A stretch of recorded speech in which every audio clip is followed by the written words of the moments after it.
डायन की परछाई।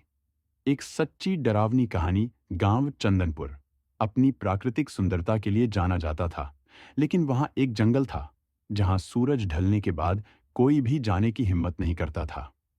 गांव के बुजुर्ग कहते थे कि वहां एक डायन की आत्मा भटकती है, जो अपनी परछाई से लोगों को मार देती है।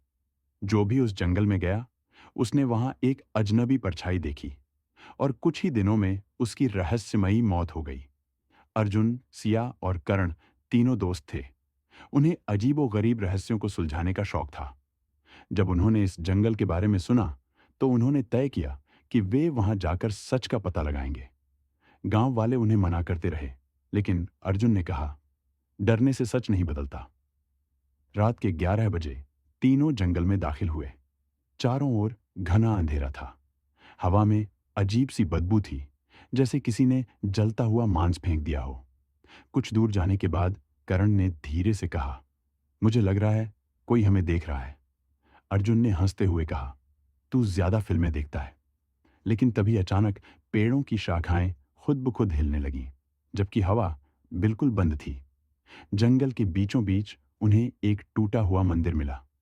वहां एक पुराना काला घड़ा रखा था, जिसमें से सफेद धुआं निकल रहा था। सिया ने जैसे ही उस घड़े को छुआ, मंदिर की दीवार पर एक लंबी परछाई दिखी। परछाई तो इंसान की थी, लेकिन उसकी आंखें सफेद चमक रही थीं।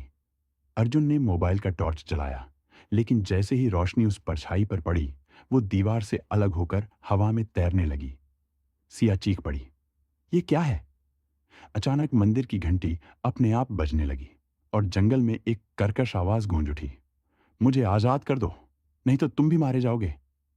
कर्ण ने डरते हुए पूछा, ये कौन है? आवाज आई, मैं वही हूं जिसे जलाकर मार दिया गया था। लेकिन मेरी परछाई जिंदा रह गई। अर्जुन को अचानक गांव के बुजुर्ग की बात याद आई। किसी जमाने में गांव के लोगों ने एक निर्दोष लड़की पर डायन होने का इल्जाम लगाकर उसे जिंदा जला दिया था, लेकिन उसकी आत्मा नहीं मरी, उसकी परछाई बन गई।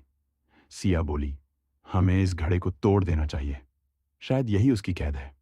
अर्जुन ने पत्थर उठाया और पूरी ताकत से उस काले घड़े पर दे मारा। घड़ा टूटते ही एक जोर की चीख गूंजी।